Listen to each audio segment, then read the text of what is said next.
Okay, so we let off from this slide from inverse functions part one. We want to see if we can actually find an inverse. And we say that we can if the function is something called one-to-one. Okay, a one-to-one function is a function that not only passes the vertical line test, well, you have to be a function, you have to pass the vertical line test, but you also have to pass the horizontal line test. Okay, so something like this would not, it's a function, that's fantastic, but I would not be able to find the inverse. In other words, it's not invertible because it doesn't pass the horizontal line test. Okay, you have to be able to do that so that when I take the inverse, it's also a function. Okay, so this is a line, y equals 2x minus 3, if you remember graphing lines in Algebra 1. This is no problem. This is one-to-one. It passes the vertical line test. Obviously, it's a function. It also passes the horizontal line test. A horizontal line is never going to hit it more than once. This one, anything squared or to the fourth or to the sixth, you know that's going to have this is x squared plus 2. So this is a parabola up here. Yes, it's a function. That's great. But it's not one-to-one. There's the same y goes to two different x's. So when I take the inverse of it, it won't be a function. Okay? So yes, it's a function, but it's not invertible. So a function is not invertible unless it passes the horizontal line test. Okay, and this is how we find functions. You might want to pause me here and jot these notes down. To find f inverse, we are going to follow these 5 steps. First, we're going to make sure it's one-to-one, okay, like we just did back there. If it is, then I'll go forward. Instead of writing y, I'm going to write f of x. I'm sorry, instead of writing f of x, I'm going to write y.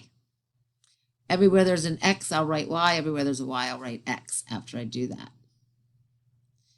I'm going to solve the equation for y. Okay, so let's do this for,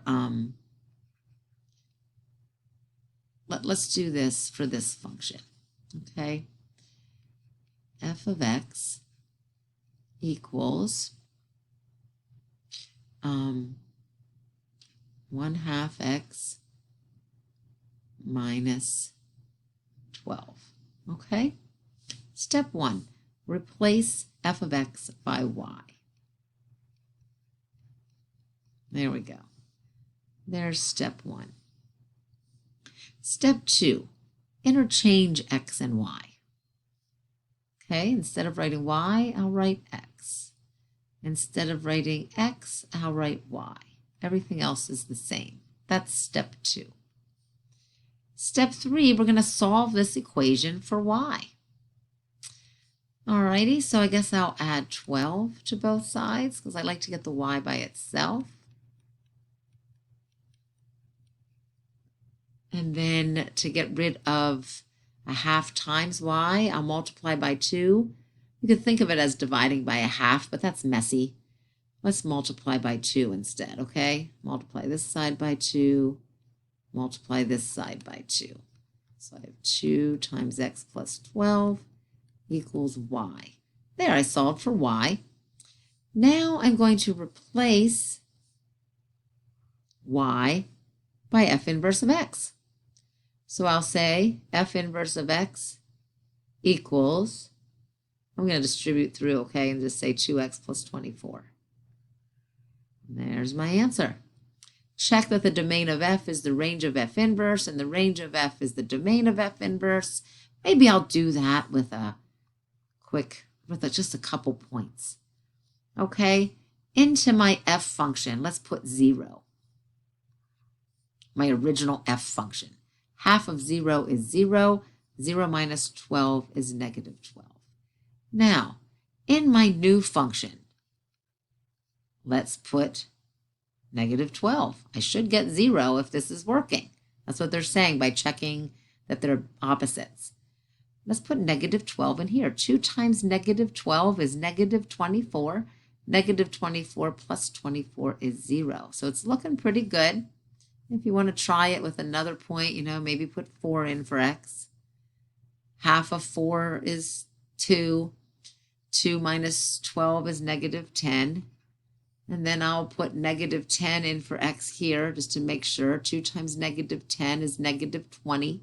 Negative 20 plus 4. I'm sorry, negative 20 plus 24 is 4. So yes, it looks like the domain and range are switched. Okay, so pause me for a minute and try these problems. Okay, just pause the video, go on a little piece of notebook paper and try these using the steps from before, the steps that you wrote down when you paused me last time. Okay, so go ahead, hit pause and try these two. All right, now that we're back, we want to find, let's see, it says find F inverse. Okay, so I'm going to use the steps from before. I was supposed to replace f of x with y. And then everywhere there was a y, I write x. Everywhere there's an x, I write y. And now I'm supposed to solve for y, get this y by itself. So I'm going to multiply both sides by 2.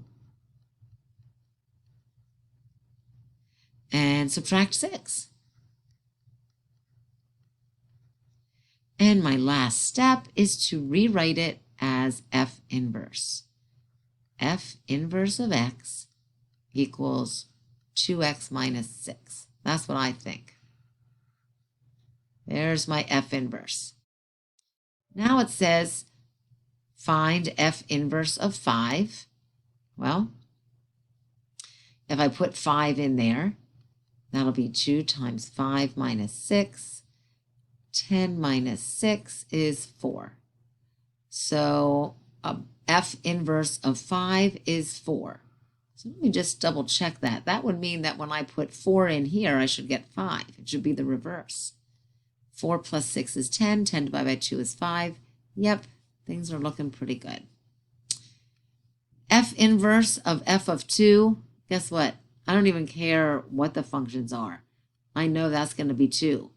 They undo each other. That's the beauty. If I'm confident I got the right answer, that better be 2, right?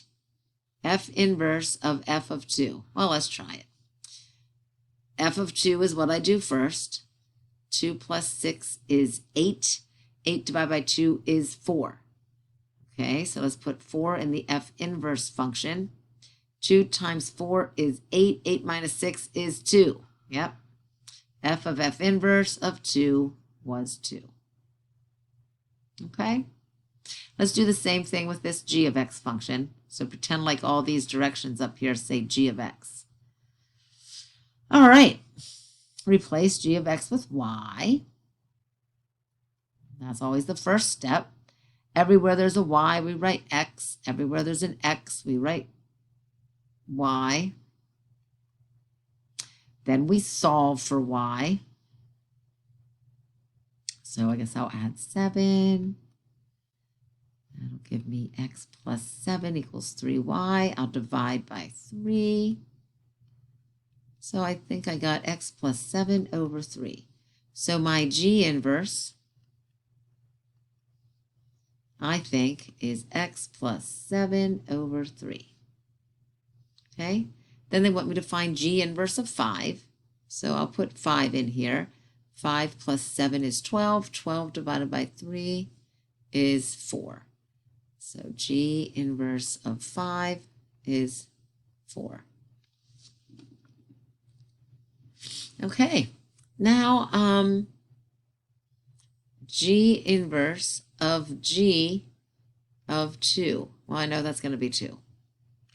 If I do g of 2, 3 times 2 is 6, minus 7 is negative 1. If I put negative 1 up here, negative 1 plus 7 is 6. 6 divided by 3 is 2. So, okay, they just undo each other. Okay, so again, a function has an inverse if the domain of f is the range of G. Okay? Or is the range of, I guess, f inverse. Then I know they're inverses. And vice versa. Okay? Functions are inverses if the domains and ranges are switched, their graphs are symmetric over y equals x. Right? We saw that. And when I graph them both on the same coordinate system, they're symmetric about y equals x. Okay?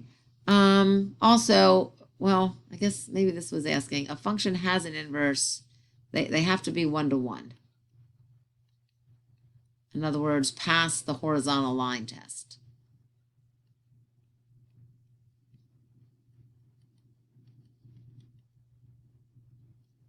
Not the vertical line test. We're assuming it passes the vertical line test because it's a function. And then if it passes the horizontal line test as well, then I know I can go forward and find the inverse of it. Okay? Characteristics of inverses are that the domains and ranges are switched. The graphs are symmetrical over y equals x. And the last thing is if two functions are inverses, if for sure they're inverses, then f of f inverse, when you do the composition of their functions, you just get whatever's in here. Either way, it doesn't matter which way you do it, you get x. Okay, that's another characteristics of inverses.